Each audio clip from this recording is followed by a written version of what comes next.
In a car, you're doing 120 miles an hour when you go over something, you don't really get a chance to see the nuances, the bumps, the hills, the crevices, the high spots, the low spots. When you do a track walk, we slow down. Pretty sure y'all walk 2 or 3 miles an hour, and we can slow down and see the details. We're going to quickly run down to turn 1, and we'll start from there. We're going to stop pretty much at each corner, and we'll talk about it for a minute. We'll take some questions, we'll get some answers maybe, and move to the next one. Last time we did this, it took 1 hour and 45 minutes, so get ready for a quick walk. That curve when you're going down it. Yeah. Why those tire marks? I don't know. That's the man to ask. What? Why the tire marks? Well, when people panic and dab the brakes coming through there, then they over-rotate. So first thing I want to look at is, let's look at the kink. Everyone says it's not a corner. It's really not unless you make it one. As you can tell, a couple of people may have done so, but it looks like someone did a race start there.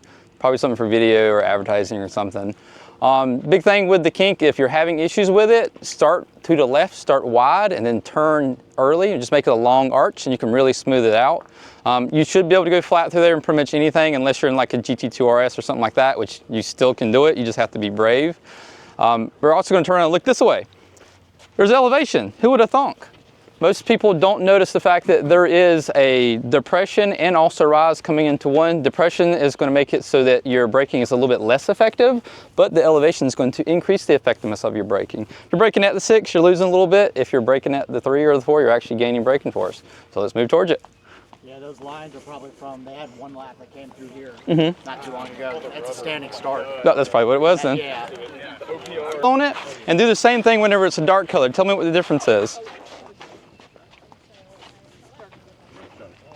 Said it's PVC, but they're not charging Home Depot prices. They're marking it up. I mean, $25 to build it, and it's not.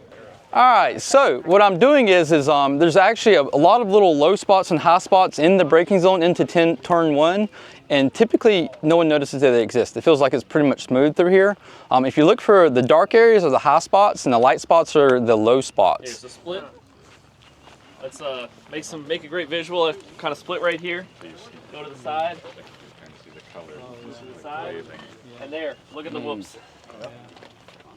So if you ever come through turn 1 and you're hitting the brakes and you go, man, it feels a little unstable, it's because you're going across little bumps. It's like little tidal waves. But again, you will never notice that coming in at 130 miles an hour or 140 miles an hour. You'll never see it. And for green students, this is what we were talking about in classroom with ice mode, is these are those whoops that can catch your tire where it's, you're at a low spot and allow it to lock up early and start that ice mode. So this is what I was talking about in classroom. Hey Nathan. Yeah?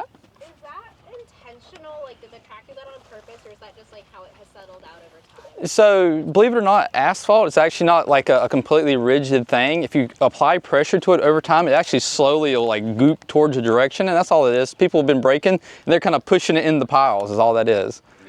When was the last time this was paved? What was it, 7 or 8 years ago now? Or was it longer than that? 14 was the last major repave. Was it really that long ago? There's done some extensions of things since then, but Yeah, so major repays. But this is also a great spot. Really scuff your foot compared to where the everything was light. This rubber down, this is what gives you your grip when braking. It's also what gets really slick in the wet. Yep. And when it rains, it actually does kick some of the rubber out of the road, so you actually will reduce your traction after a rainy day.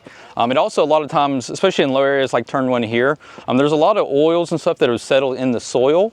And if it rains, the oils like to sit on top of the water. They'll actually kind of bring them up and put them on the track surface. So the day after like a rainy night, the first morning for a couple of sessions, it'll be a little bit slick, and that's what causes that. But let's keep moving. And the thirds. So the first third is getting the car slowed down and getting it rotated. And then the other 2/3, it's about power application, right? So you kind of get the car loaded up, you're looking for a lateral load, and then you're trying to go to full throttle, and you're trying to use your steering inputs to manage your lateral loads. So if the lateral loads increase, you let out of the steering wheel a little bit, or if they start to decrease, you can tighten it up and clean up the corner. You've got a lot of width on the exit, so use it. That's one of the things that novices don't do a lot of times. They don't use the full width of the track to your advantage.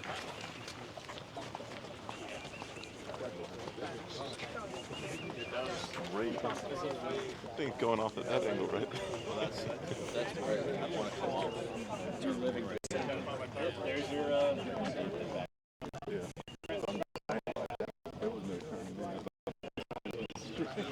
So the next point I like to point out is the fact that there is a little bit of camber in turn 1. It kind of feels flat when you're driving it, but if you look at it, it actually does kind of fall from left to right. That it does. Some people like to consider turn 1 a double apex corner as well. Your first apex will be in this area. The other apex is way over on the other side. It's hard to find, but there is actually a slight like bump. I don't know if any of y'all have ever noticed that coming through turn 1 where you're fixing to start transitioning the power. You'll feel just like a little bit of an undulation. It's in this area somewhere. It's just hard to see. Have any of y'all noticed that before? That there's a bump? Like a crevice? People step out here, and it's happened to me before. It's just a tiny little one. Do you think that's enough? It could be. Well, it really depends because this is a high lateral load corner, and if you jump into the power aggressively, you're kind of maybe overwhelming the tires. Oh. I knew that. A lot of people, again, don't really notice it. You're actually kind of in like a downhill fishbowl through here.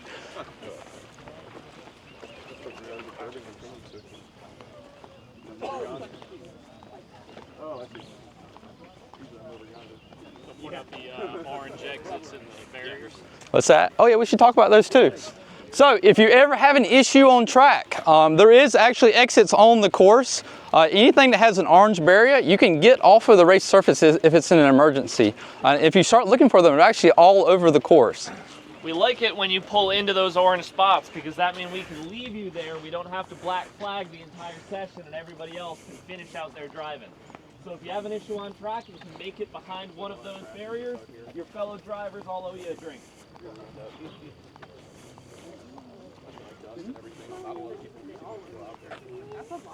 Another thing to think about when you're walking through here is how many flagging stations can you see from this spot on the track. You have this wonderful sight line all the way to the bridge straight. So you can see station 2, 3, 4, 5, 6, maybe even 7 from here. A great way to get a quick glance and see if anything is happening up ahead. I think they have pretty funny all over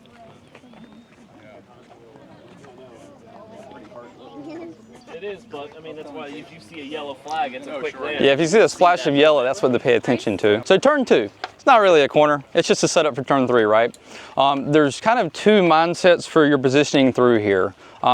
At the end of the day, your goal is to try to get as parallel to the outside as possible so you can make 3 clean and as quick as you can. Lower horsepower cars are typically mid or slightly left of mid-track here at turn 2. Higher horsepower cars actually end up a little bit closer and even sometimes touch the curb, and that's just because they're trying to straighten it out to use their power, make a braking zone that's more aggressive on the backside, and then kind of like square it off a little bit. But we'll keep moving. Trying to break more in a straight line. Yeah, just use the power longer, just make it straight is all they're trying to do. The little low horsepower cars, though, they can actually swing it out a little bit more, and they'll open up this curve so their average speed can be a little bit higher. So what's your typical crossover point for which one makes sense? It's kind of fluid. You just drive it, and whatever works, it works. And you'll naturally do it too. If you're in like a Miata, you'll swing wide here and you'll naturally get parallel really early because it allows you to have a higher like V min coming out of the corner. And if you're in the ZR1 or a GT3 RS or something like that, you'll square it off just because you have the power to push you through, brake hard, square it off, and come back around. Gotcha. So what happened is, so you got this curb here that's parallel. The higher horsepower cars will kind of come in more at an angle, and lower horsepower cars will come in more parallel to it. Yeah. Yeah, I'm just trying to decide which one makes more sense for what I'm driving. There's so many variables that go into it. Yeah. You kind of just have to drive it. You know what we're going to talk about next? A certain little gray circle. Back in March, it was throwing me off. I'm just going to jump ahead.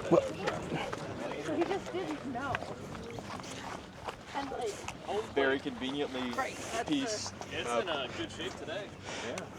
They actually don't pave this area to leave it for us.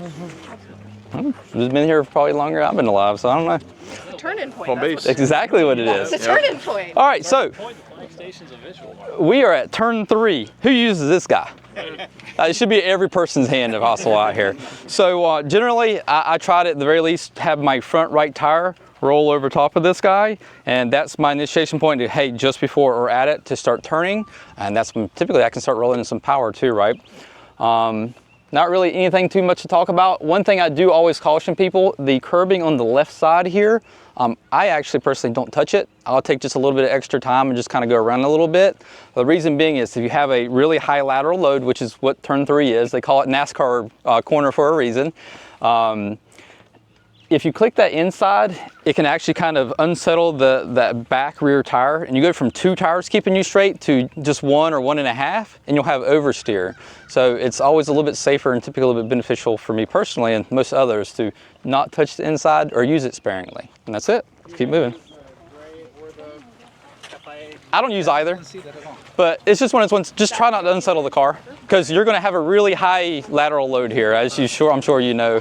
Back in, what was it, like 60s, they started calling it NASCAR corner because the NASCAR drivers would come out here and they're used to having, you know, camber and embankment, and they'd all go flying off. And you see there was like a 6-foot deep ditch out here. Yeah. Some laps where I just like did not use enough brakes. I'm sitting here pushing, sitting here where the car gets noticeably more. Do you ever have a generalized over the curb, or do you stay inside? Or is it on the outside? Yes, sir. Oh, I'm always straddling it. This is the one that I'm saying not to use. Oh yeah, I meant that one. Oh yeah, I'm all over that thing. Why would you not use that extra width? It's there for you. The only time I caution it is whenever there's water, because it pulls in the crevasses of that green and yellow. But other than that, you're good. Because of the Porsche team. The Porsche engineers that came here and said they don't use it. But they do use it. They did? Yeah. That's what they were saying. Yeah. No good. Straddle every time. I do personally. Remember the last time the guy behind me, the white Corvette? All right, we'll stall here again. All right, so let's talk about the exit of turn 3. Who keeps the car on the inside of the track? All right, well, you're losing something. You got more width to the track. Use the maximum width possible, right? The more the width that's used, the lower the angle at a certain time you can have is, and the higher your velocity can be, right? Higher velocity means faster lap times. So I always straddle this if I can. The only time be cautious is these little crevasses here. They hold water a lot, so if it rains, it'll pull, and it can be kind of slippery. But they guided the gators many years ago, just because guys were running off so aggressively, and now we abuse it, you know, every day. That's one thing to look for is where is the grass not? That's generally where the cars are. But also when you're coming over these rumble strips, look at how much of a difference there is in that height. Feel them. They don't seem too big in the car, but you got a couple inches every drop on these gators. And these are actually some of the lower ones. The ones in the S's are a lot taller. I was gonna say, I think they feel steep. I feel them. I don't know about everybody else. These aren't as bad as the ones that's just that much steeper. And while you're straddling these gators, just drive straight. You don't have to come back over top of them because they terminate, and it puts you in the perfect location to go through 4A. So the maximum height of an FIA curb is, I believe, 4 inches. So if you're setting up your car and setting up your ride height, it's a good gauge to make sure you're not ripping off the bottom of your car on a gator. Mr. Cash. Oh. The other, Hint, hint. Wink, wink. And like, not too far. I haven't scraped on the track surface yet. What about the grass? I would say there's an asterisk there. Hey, and at the exit of track surface. Yeah. the exit of turn 12, we'll talk about not leaning yourself out into the grass just because there's such a step off it actually scrape the bottom of your car. I do want to note that I don't think I've ever scraped the bottom of a car here. So use it sparingly, but I'm pretty sure you won't scrape. Also, if you see these lines here in the pavement, that's part of the timing loop to get segment timing. Talk about 4A. So there's kind of two trains of thought for 4A. Some people like to tuck in real tight because they're thinking about racing. They don't want someone to stick their nose in and try to get past them. The only thing I care about is on the exit, you want to be on the left side of the track. The reason you do this is after you exit 4A, that is the start of your straightaway that goes all the way till turn 12 in my eyes, right? So we want to make sure that we can open up that corner, which is 4B, as much as possible, so we can get up to speed as quickly as possible, and that velocity is going to transition all the way through, all the way to 12 in my eyes. So left side if you can do it. That's always the goal. Sacrifice a little bit up front, gain it all through the corners up till 12. Note the condition of the barrier. Over here. A few lockup marks where it's like, oh.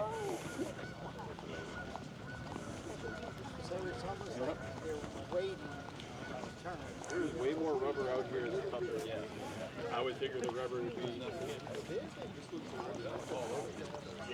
A lot more than I thought it was. That explains why I always have so much more turn in than I expected. I'm leaving 4A. I just go to maintenance throttle for a split second to settle the car as I roll across this inside curb. It helps me get turned so I can transition out to 5A. What I'm always looking for is you're looking to go all the way to the outside of the entry going into 5A, and the thing is, it's one big C. From this point onward, it's one big C that you're just tightening up at the very end of it. A lot of people will make it a right-hander, and then they'll straighten out the car, and then they'll make it another right-hander. There's no reason for it. Go ahead and keep the car loaded up, just change the amount of lateral force. But other thing that people do is they'll apex the outside edge too early, and that kind of funks you up a little bit too. The only thing to be cautious of is if you do go into the grass there, it's a pretty steep hill downhill and it'll kind of suck you off. So try to make sure you stay on the asphalt if you can. Parallel to the curbing, I'm setting myself up to get ready to add an extra input in for 5A.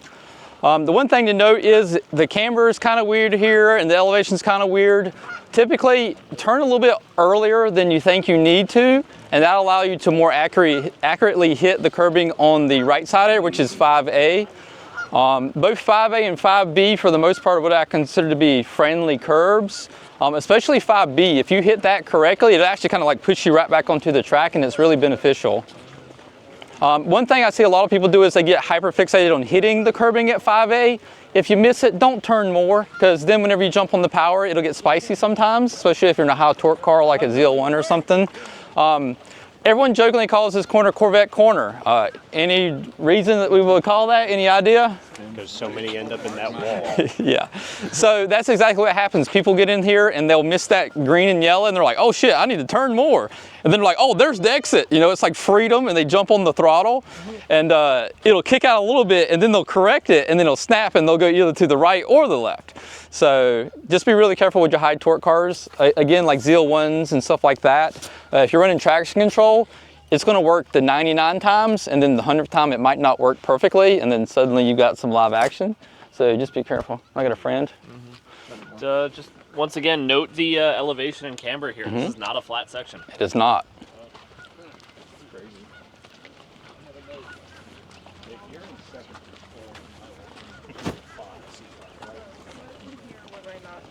I was doing this okay. No, you're doing great. One, four, and three. Right. For a second year. I actually shift up right there early and short shift it to reduce the torque of my engine as I'm exiting this area, so I can just jump into it and lay on it and not have to worry about managing the throttle as much. Yeah, I can never decide whether to use second gear coming out of 4 or third. If I'm using second, I conveniently run out of second right where I want to drop the nose to get in. Try using third. And here is the curbing for 5B that I was referring to. Like I said, if you hit that, it'll actually kind of kick you over to the right a little bit. Just don't do too much. As you can see, some people have been riding the inside edge. That's why the grass doesn't exist. All curb. And it can get kind of spicy out there. So if I use second, I find that at this point, even with the shift to third, I'm going 4 miles an hour faster here. That's pretty important. Yeah. Nathan, I want to take a stop to talk about the barriers for a second. Yeah, let's talk about those. So let's take a minute. Let's talk Go to about the ones with stickers on them. here. Oh my God, there are A lot of people see tire barriers and think, hey, when my tires are done, can I just go ahead and toss them on the wall? One thing you'll note is that every single one of these tires here has got full tread, all the little nubbies on it. These are not used tires. There's brand new, got stickers on them. Brand new, they got stickers on them. What these are is a lot of companies, they have to make a lot of tires to test and certify their tires. Those tires then get turned into tire wall tires. All these tires are either belted or bolted together, so you cannot pull them off. That way, if you hit it, it doesn't just become tire confetti. So these barriers are a specific size, specific type of rubber that is used for your safety. These do expire. They get cycled out to make sure that they don't get too hard or worn in. And that's why if you hit them, you have to pay for them, because they're getting these tires specifically for barriers. They're not just taking off used tires. Yeah, bundles are what, 160 bucks or something a piece? 175 bucks. 175, they went up. Got stickers on them. Look at that. How new are these? Why are there so many tire marks going that way? Same thing we were talking about prior. So people get the car unsettled, they're trying to go to full throttle, and there's a lot of undulations. You actually turn around, you can actually look. We just went through a twist of a hill. It's not a camber to the left or a camber to the right. It's all of the above. With elevation changes, you can go onto a curb, you can come off a curb, you can unsettle the car, you can get one wheel spill as a spin up, which is typically what your Corvettes and stuff do. And when that wheel gets spun up, it wants to kick you in the direction, and typically the direction here is to the left. My most recent experience, I was behind a brand new M3 at a VIR club event. It was the first session of the day, and it was a little dewy. And we did our first lap under yellow, and he kind of doubled his pace coming through. And I was with my student coming through 4B, and all I see is him exiting this wall and going across into the next wall. So it still had 30-day plates on it and made it 1 1/4 lap before they found something. And that's just because the guy was going too fast, too quick. But be mindful of it. Yeah. See all the scrapes on the curves from people bottoming out on them? Or buy track insurance. Track insurance don't fix your car. They only total, that's only if it's a total loss. No, I mean, they'll fix it. The point is, your car still hit a barrier. Well, yeah. It's not a magic wand to make your car good again. Warning, the culvert over there, man, it was a solid tube of water coming out. Just so you know, you can't bring your car below 12'6". Your car is over 12'6" inches. Watch out. Is anyone racing Scania's trucks here? I think they actually let them do it just before they repaved it last time, and they tore all the asphalt off on the roller coaster. I want to see like that type of truck racing so bad. Do they still do it? Yeah. Okay. Because all the footage I see is from 20 years ago. Yeah, get your iconic photos. I gotta take one at the top too. You're going to take a one photo on the tour. Here's your spot. Clog it up the S's. It's coming.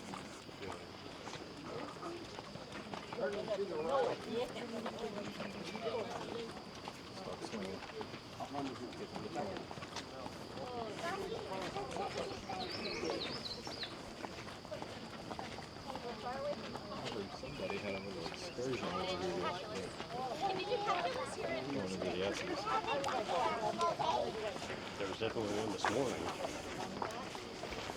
You can still see the on both sides. What happened this morning? The instructor there, someone lost it. Patriot, North Course is a ton of fun. A lot of people like full because you got the straightaways, but if you have an opportunity to drive north, give it a shot. I actually do recommend it as well, and hell, if you can do South Course, it's really hard on brakes, but it's like a miniature Laguna Seca with the spiral and the compression they have for turn 4 there. The reason I'm stopping is we got the upper S's, right? So this is the start of my references for going into the upper S's. About the time this road ends, I'm going to start transitioning to a left input. I've found that if I do it a little bit earlier in this, you end up getting kinked up on the left side a little bit, so being a little bit patient here and waiting just a little bit longer allows you to get more on the left side, on the back side of this curve for 7, which sets you up better for 8A, which we'll transition there now. Nathan, how close do you like to be over here? Whatever works for you. I get pretty close. Kind of goes back to my comment earlier where I say, if you have width of a track, why would you not use it, right? Yeah. Because the further you get over here, the lower the angle is that you have to cut to get to the left side over there, right? Gotcha. So we're opening that corner open or up by moving over to the right more. Have you ever topped out that Supra? What do you mean? The you have the black one, right? Mm-hmm. Have you ever done a top speed run on it? I have not. I got it like a 161 before I put the arrow on it, and that was plenty fast. And that was on here? Mm-hmm. In the back straight. That's how I'm gonna Yeah, and did it in the back. Ow! With no arrow. Yeah, dude, I'm only hitting 155. Gotta go faster. Well, yeah.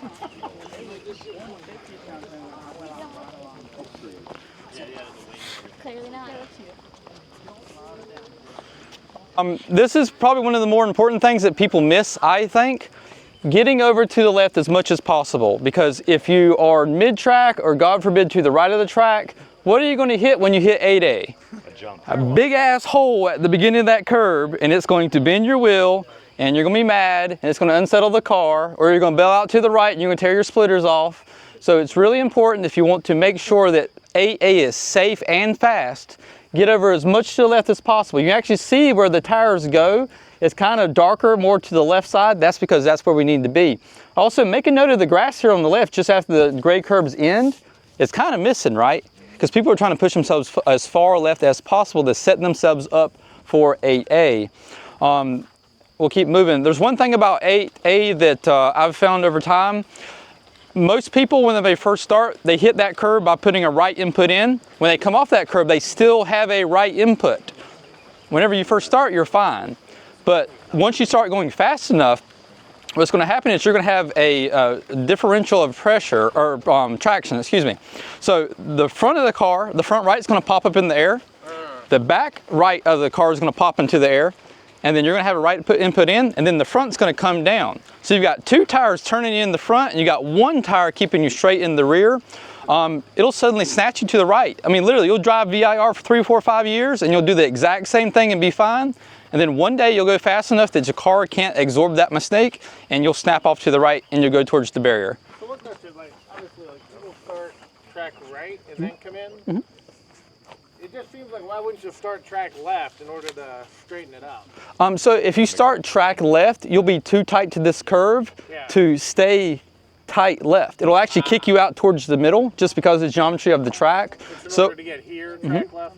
Yeah, so actually if you come stand where I am, and if you follow the line of the track, look how much more angle you have to stay on the right side of the track from our perspective compared to being on the left, right? So the lower that angle can be, the higher your velocity can be.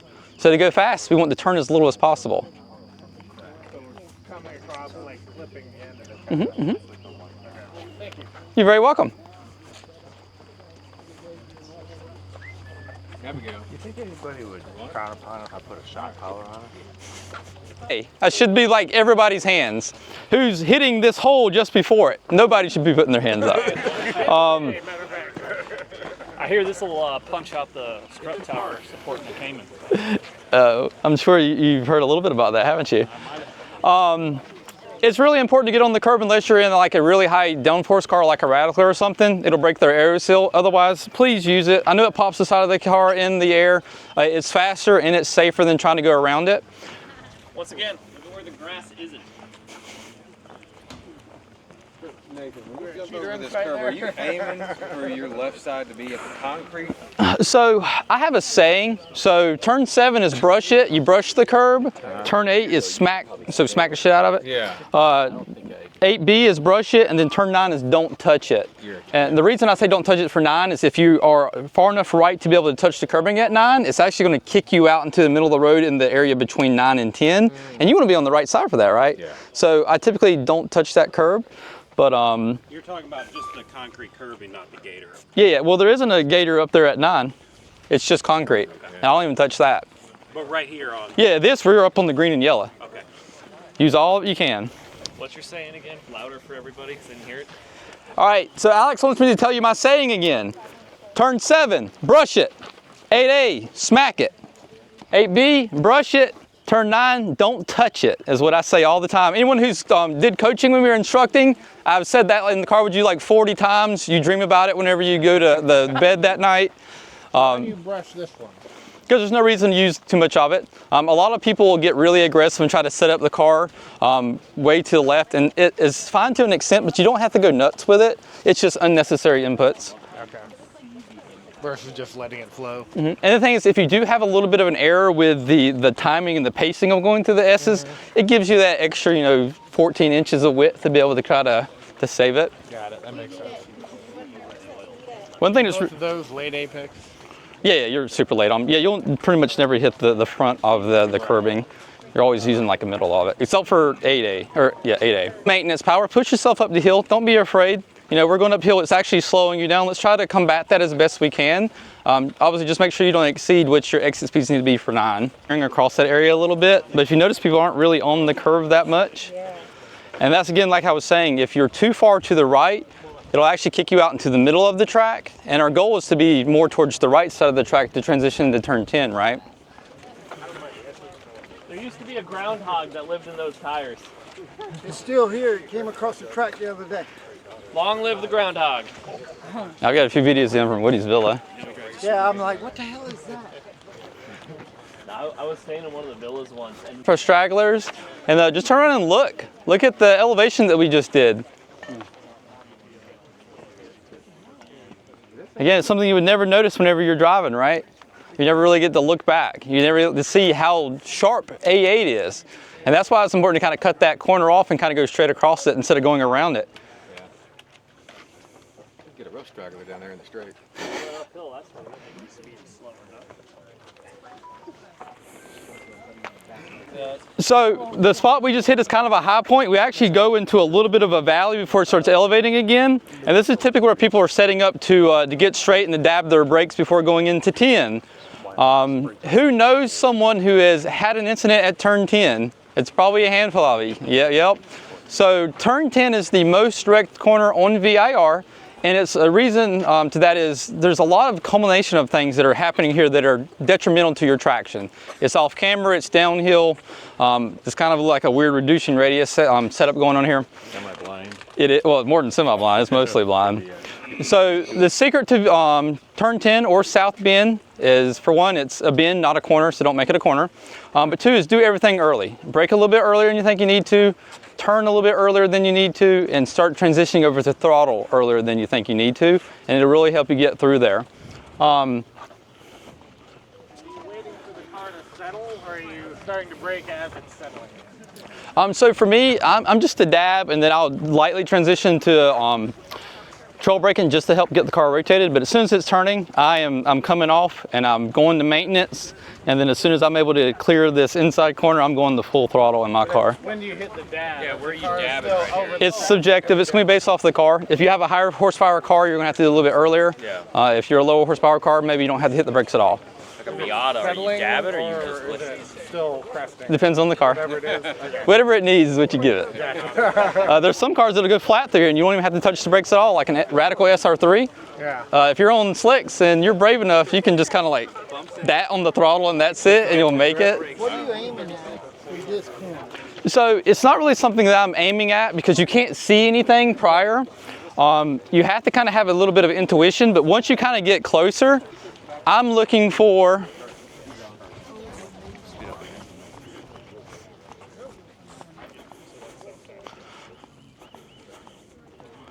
kind of here. So you can use the gray and you can even use the green and the yellow if you want to, but I typically stick to just using the gray. It doesn't really unsettle the car at all. It also kind of reduces that angle again, kind of like we were talking about with 8A.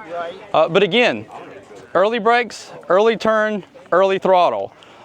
If you screwed it up, and this is really important, if you say, you know what, I didn't do 10 right, don't try to turn more, don't lift off the gas, and God forbid, do not hit the brakes. All of these things is going to transfer more weight to the front.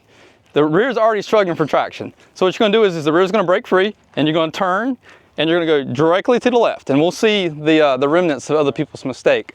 So, drive right. I've got like, what, 10 acres of grass over here. Go do some donuts, get out, kiss your car, get back in, whatever you want to. Just be careful, there's a culvert down here at the bottom on the right. If you hit that, it will tear everything off the bottom of your car and you'll have a very bad time. Otherwise, it's safe out there. Yeah, so there's two culverts to talk about when we talk about escape zones. There's the first one right there, so don't go too far left. That'll ruin your day. And once you make it past that, you got all that space over there. Use it. Yep. And it's really rough on the right-hand side when it's downhill. It is. It's real rough. But if you go right here. Yeah, if you go that way, how do you know? Another thing too is don't fight your steering. Do not use any more input than you need when it comes to putting that left foot in, because if you keep twisting, that can also unsettle the car. And remember, this is a culmination corner. It's not one thing that's working against you, it's 3 or 4 different things at a time.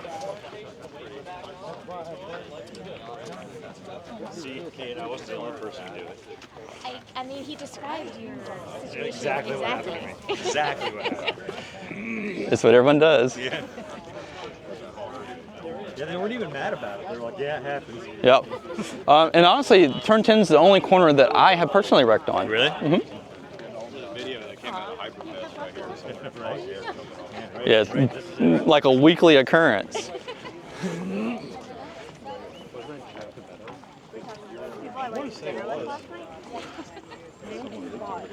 All right, we're almost there.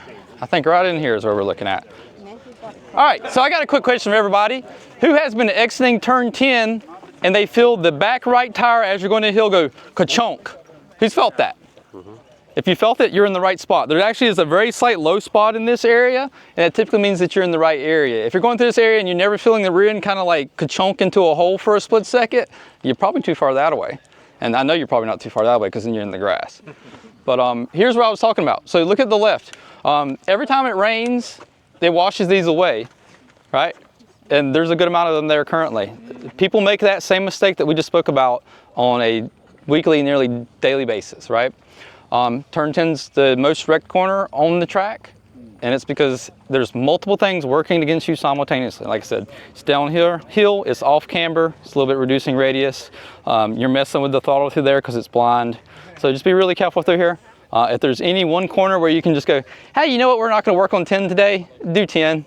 Push the other ones, but make sure you said that like they're not getting enough turn-ins, they crank in more of the wheel. Yeah, so what'll happen is people won't slow down enough, or they won't turn early enough, and what they'll do is they'll get halfway through the entry into this and go, oh shit, I'm not going to make it. So they turn more and they lift off the gas, and then all the weight transfers to the front, and it's already kind of there anyways because we're going downhill, and the car goes floop, and it turns around, and you go that way.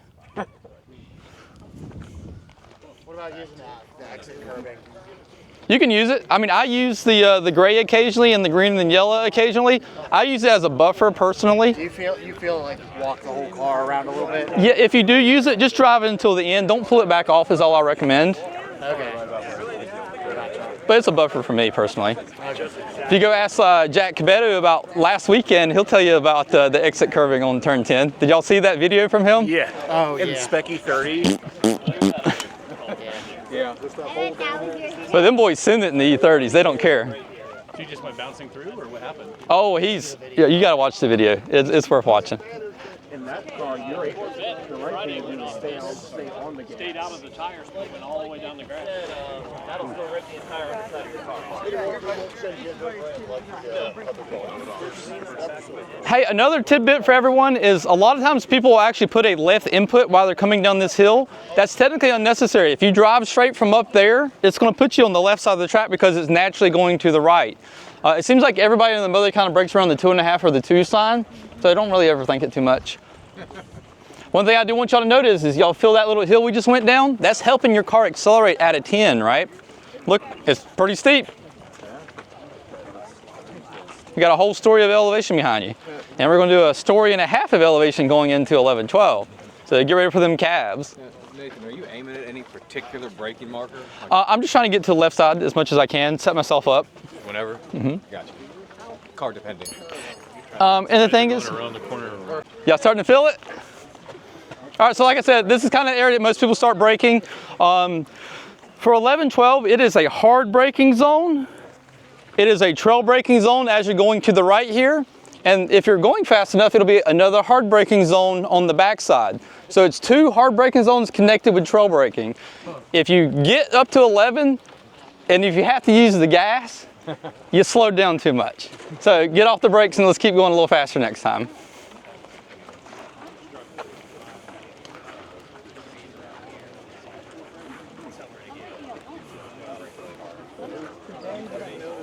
I like how everyone's slowed down. Oh, yeah. Because last weekend was the first time I actually made it. What's the hill? It's huge.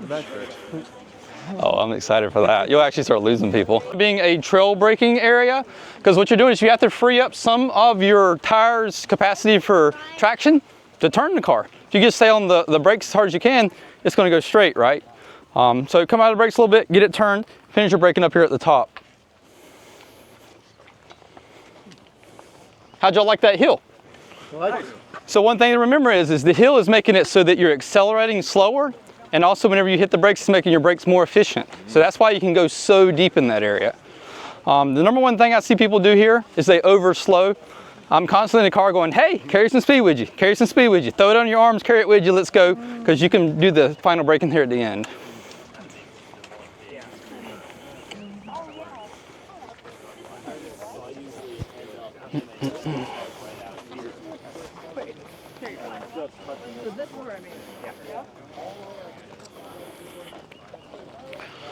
All right, we're going to come to a pause here for a minute.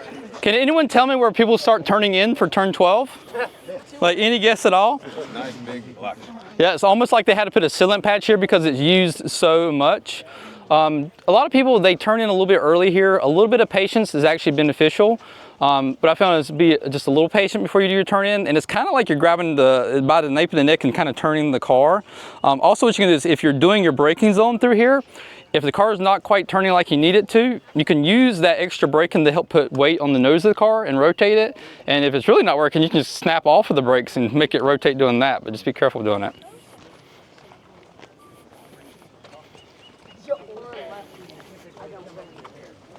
What's that? How far left? I'm almost touching the green and yellow. You notice there's a lot of grass missing? Maximum width. You paid for the whole track. Use it.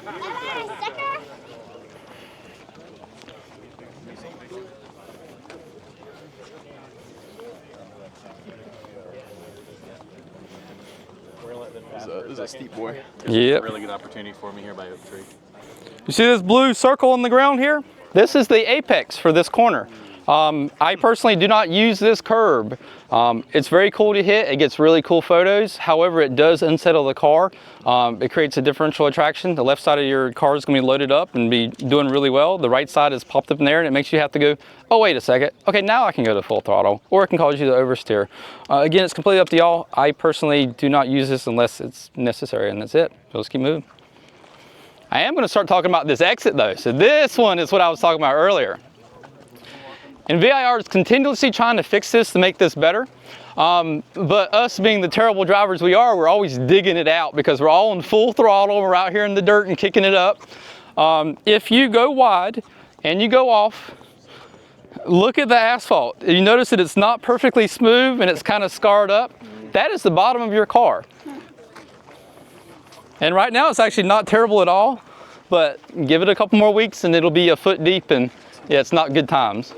So, if you got 1 second. Another thing is, so this turn is known as Oak Tree. It's known as Oak Tree because there used to be a big oak tree right there in the middle. And I believe, 2011, that oak tree was struck by lightning, and the track had to take it down, but the name remained. Over there, by those bleachers. It's son of Oak Tree. Which was raised from one of the acorns off the original. So that is a landmark that not a lot of people know exists, but it's over there, and one day it will grow into a giant oak tree like the original was. Did anyone here partake in track days when Oak Tree was still up? I know I did, but it's very few people, it seems like. One of the coolest experiences is, rather than having the corner worker station out here on the outside, it's actually on the inside of the track, and it was up against the tree. So you could be in that corner worker station, the cars would go by and they'd clip that inside curb, and you could almost reach out and touch the cars as they went by. So it was really cool.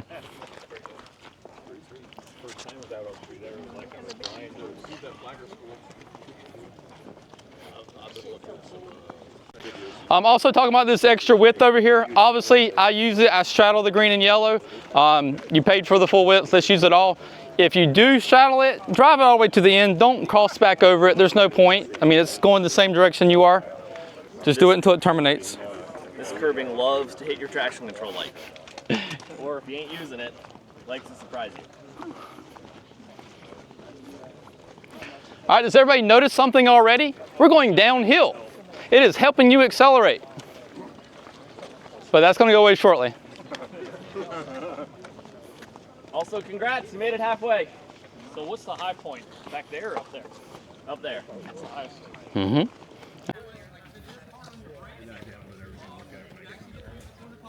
Can we just run it as an app on the phone? Yep. And time it.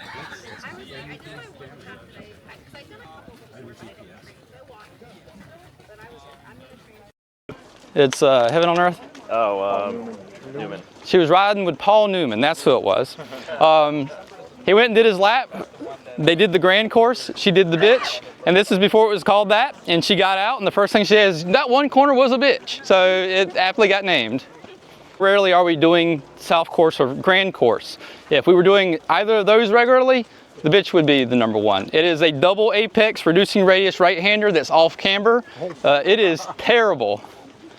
And the thing is, to do it correctly, you have to throw it in, but 2 miles an hour too fast and you're catching a wall. If it has rained or recently rained, there is going to be moisture down here at the bottom crevasse. Also, if you notice up there, there's a chicane that the motorcyclists use to stop killing themselves constantly. The water pools on that and drains down to the edge and then crosses the track. That's also a wet spot that you'll commonly find if it's recently rained. Yeah, whenever you get to a speed that starts with a 2 and then they go to hit the brakes and they blow their brakes out and go directly into the wall, they added chicane pretty quickly. Yeah. That's why on some track maps you'll see Madison Avenue. That is the name of the chicane, not the back straight. 5-inch drop off on a bike. Probably terrible. Not really dipping tires on a bike. Yeah. At least you shouldn't be. Well, I ain't getting on a bike anyways. I've never fell off of a car, and I think I'm gonna stick with that. I was actually running a racing school for VIR many years ago, and I was in that tower, and the guy who was in turn 1, his radio stopped working. And instead of using the four-wheeler, I said, you know, I'll run up there. I will never make that mistake again. That's it. But if you want to, turn around and look. We're almost back to the same elevation that we started at.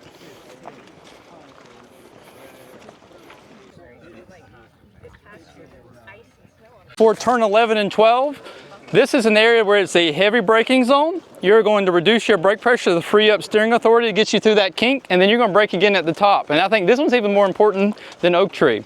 So brake hard, come out of the brakes a little bit just to free up that steering capacity to get you through the corner, and then brake again at the top. If at any point between here and turning right for 14 you have to hit the throttle, you slow down too much. If you've realized you have not slowed enough, what's the best escape path? Press the brakes harder. So let's talk about this wall that's now in front of us. This did not exist, what, 2-3 years ago? Yeah. We had people that would lose their brakes, or they would, oh, see, he knows about it. Yeah, right seat, 135 through the apex of 14.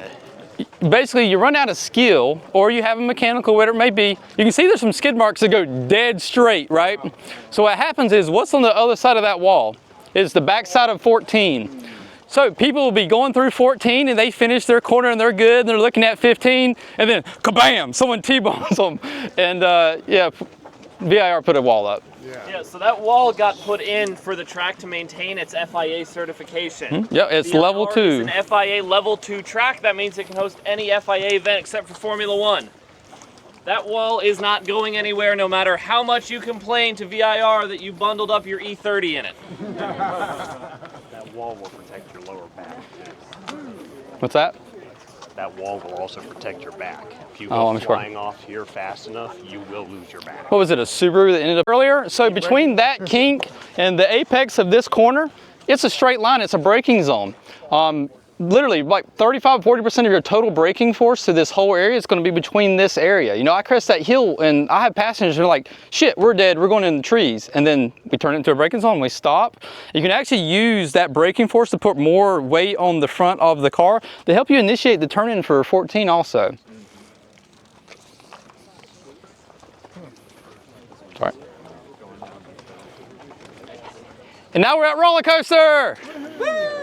It's also the finish line, basically.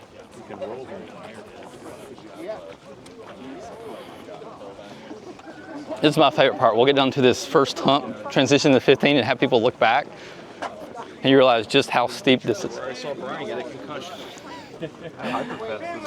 Question. Well, I used to drive a BMW with a DCT, so I would brake at like the 2 or the 3. I was getting it really close. I'm driving a Mustang with a manual transmission, and I can't do that because I'm doing the heel and toe and trying to rolling the gears to. So if your heel and toe is getting in the way of your braking, delay your downshifts. You don't have to engage the engine with the transmission in such a way. You're not using it to slow your car. It's beneficial to slowing down, obviously, and you want to keep the RPMs up. But there's enough of a lull at the top that you can kind of stall it out if you need to. Delay that downshift, pop it, and then continue down. Because there's a time there where you're kind of like coasting for a split second. Do your downshift there if you want to. Just make sure you. So I'm going down from 5th to 3rd. Are you rower or are you just a 5 to 3 guy? I row it. That's what I do personally. Some people prefer just to go directly to the gear you need. Hey, we're going downhill. What do downhills do when you're on the throttle? They make you go faster.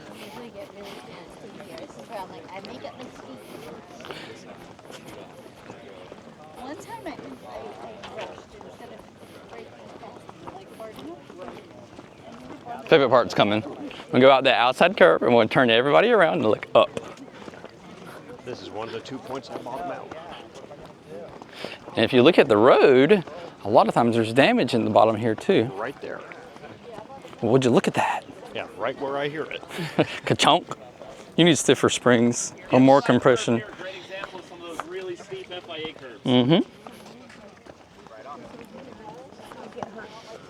All right. We'll gather up here. Look back. It's literally like 2.5 stories we just came down in the span of what, 200 feet?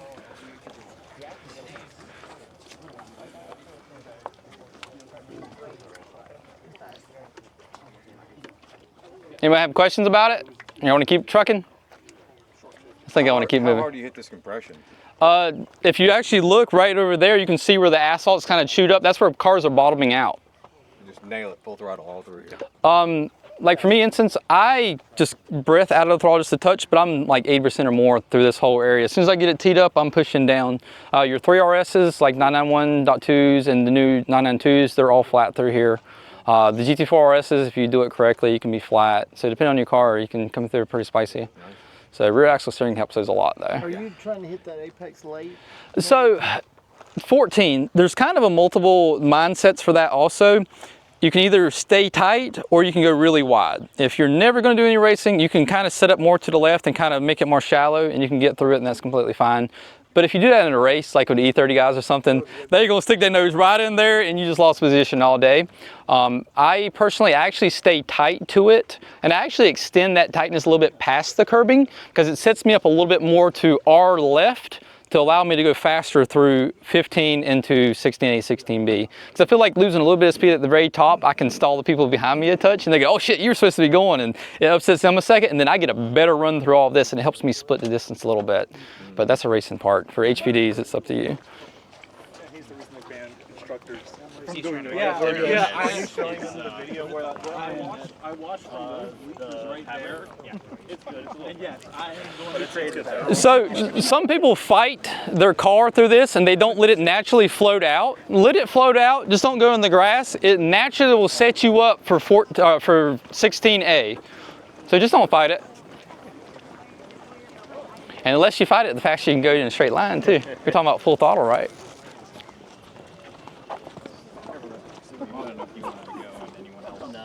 Get that boy a flat tire. That's how I'm going to almost drifted off right here.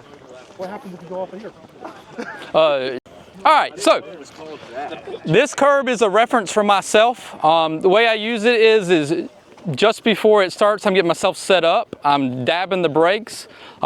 Just before it ends, I'm starting to turn left. It's actually very important to be a little bit patient before you start turning here. This next curve is 16A. You basically want to be in the grass on that. If you're just using the gray, you're not using enough. If you're using the green and yellow, you're getting there, you're like 80%, like touch the grass if you can.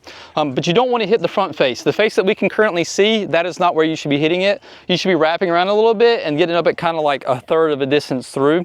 And waiting more towards the end of this curbing before you initiate your steering input helps you do that. Where is your turn point? Here.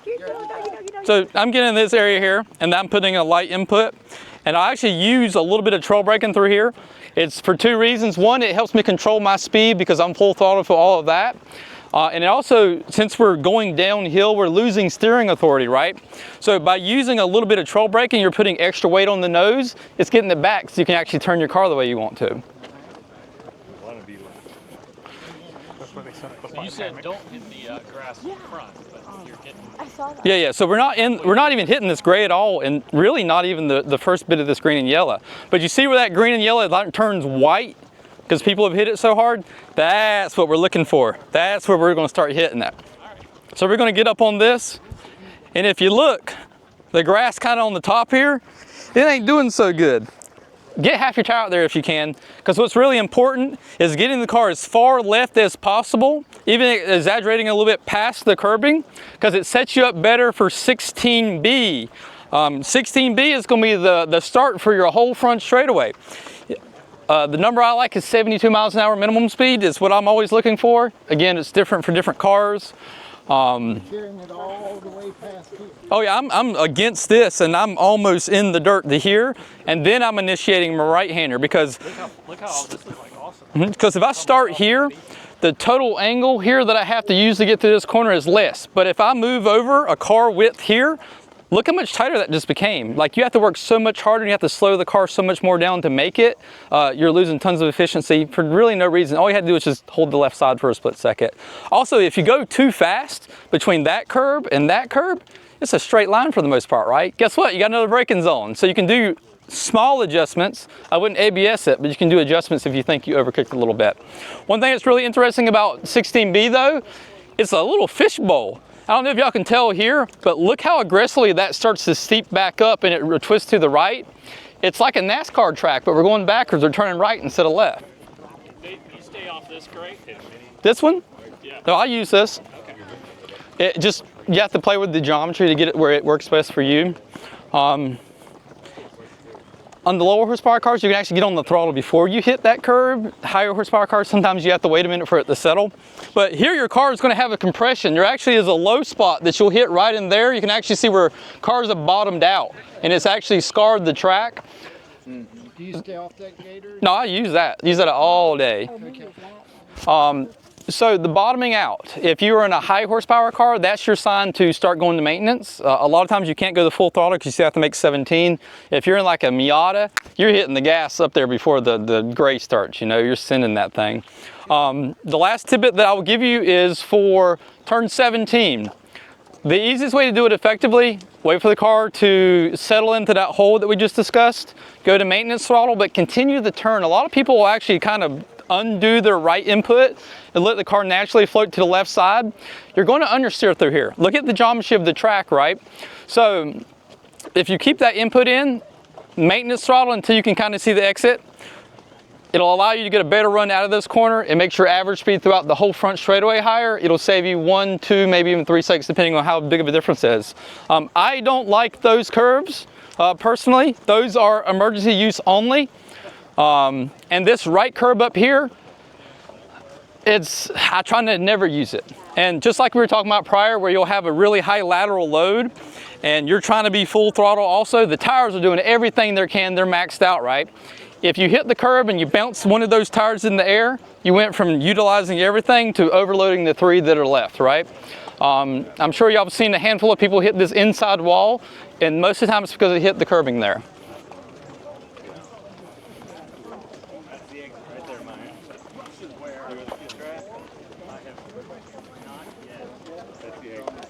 Hey, also do note, at the end of an HPDE day, if it's your last session of the day, please don't go on this outside edge. This one's actually pretty clean today, but if you notice, there's a lot of particulate out here.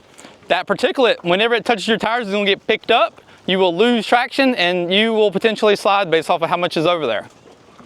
Has anyone had experienced that at all? Yeah, so you got it. Oh, you got it on Friday, didn't you? Yeah, so he's recently got it. New and interesting. So tomorrow, whenever you go out, you can go, oh, there's bumps at turn 1, or hey, this is why I should hit the curb at 8A, etc., etc.